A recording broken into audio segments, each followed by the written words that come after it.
Salut à tous et bienvenue dans cette nouvelle vidéo. Je suis Thiamé Batou Franck, administrateur réseau système et sécurité, étudiant ayant obtenu plusieurs fois les félicitations de Cisco. Aujourd'hui, je vais vous donner les commandes de base pour configurer un commutateur dans le logiciel Cisco Packet Tracer. Alors, pour configurer un commutateur, vous devez utiliser le port console, le câble console et un PC sur lequel vous devez installer un logiciel tel que Putty ou bien Terra Team.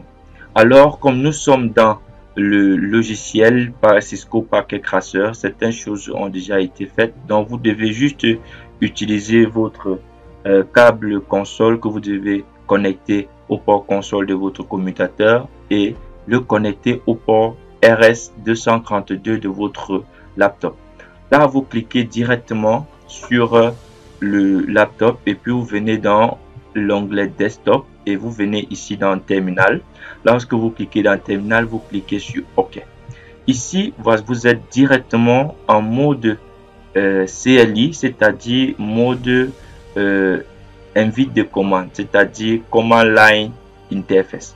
Donc ici, vous devez configurer votre commutateur en mode CLI. Donc directement, vous cliquez sur Entrée. Vous vous retrouvez directement en mode utilisateur. Et puis, pour entrer en mode privilégié, vous tapez la commande Enable. Lorsque vous cliquez sur vous tapez la commande Enable, vous cliquez sur Ancrer, vous êtes en mode privilégié.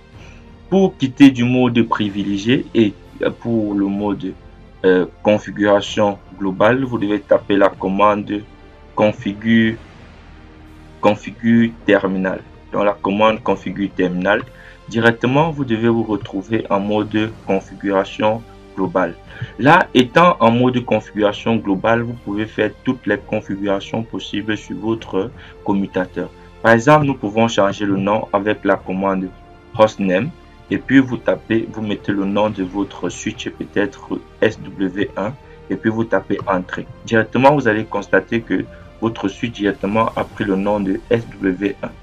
Là, vous pouvez ensuite mettre un mot de passe lorsque l'utilisateur veut accéder au mode utilisateur, qu'il essaye d'abord d'ancrer le mot de passe avant d'entrer en mode utilisateur. Pour cela, vous devez utiliser la commande line console 0 et puis vous venez là, vous tapez entrée et puis vous tapez password. Quand vous tapez password, vous mettez le mot de passe. Ici, moi, je mets Cisco. Ici, moi, je mets Cisco.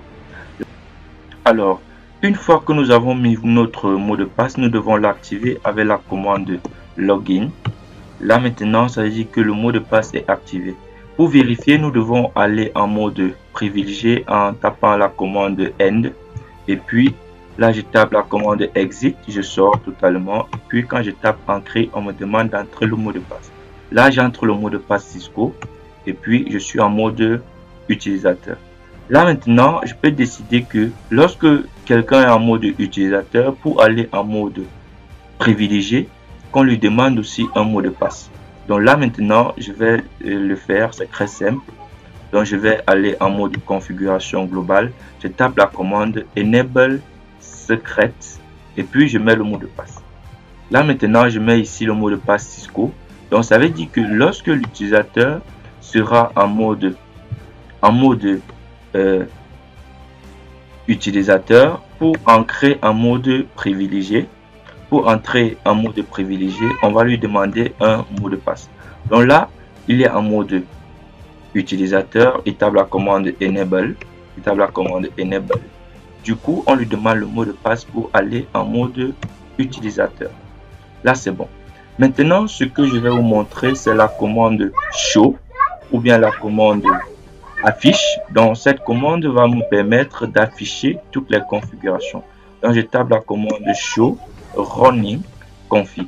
Cette commande va nous permettre d'afficher toutes les configurations en cours. Donc je tape ancrer. Là vous allez voir que j'ai tapé la commande hostname, la commande enable secret et toutes les autres configurations. Donc là voilà tout ce que je peux vous montrer aujourd'hui, mais je vais préférer vous montrer une fois comment sauvegarder toutes les configurations que vous avez fait dans la mémoire NVRAM. Donc pour cela, il suffit de faire la commande copie cockpit running config, startup config. Ici, ça veut dire que je veux copier toute la configuration en cours dans la mémoire NVRAM.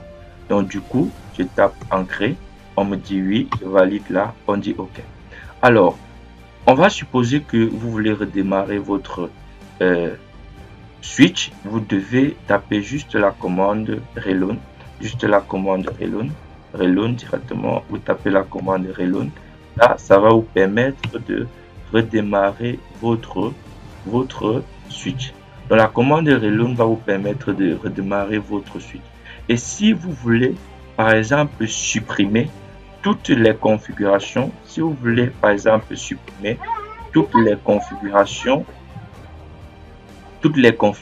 qui sont dans la mémoire NVRAM, ou bien toutes les configurations que vous avez sauvegardées, vous devez taper une commande, laquelle on l'appelle la commande erase.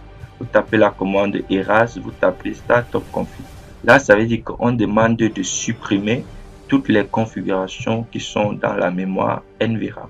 Et puis directement, vous tapez ancrer. On vous demande, est-ce que vous êtes sûr que vous voulez écraser toutes les informations qui sont dans la NVRAM? Si vous cliquez sur ancrer, ça veut dire que vous voulez qu'on vous avez confirmé. Donc, je tape ancrer. On dit que OK, erase of NVRAM complète. Donc, ça veut dire que j'ai déjà effacé tout ce qui se trouve dans la mémoire NVRAM. Si vous voulez regarder, vous pouvez juste taper show. Vous pouvez juste taper show startup config ou show startup config. Vous tapez show startup config. Là directement, vous voyez que là, on dit qu'il n'y a rien dans la mémoire startup config. Alors, nous voici à la fin de cette de cette vidéo. N'oubliez pas de vous abonner et de cliquer sur la cloche de notification pour ne pas louper nos prochaines vidéos. Bye bye.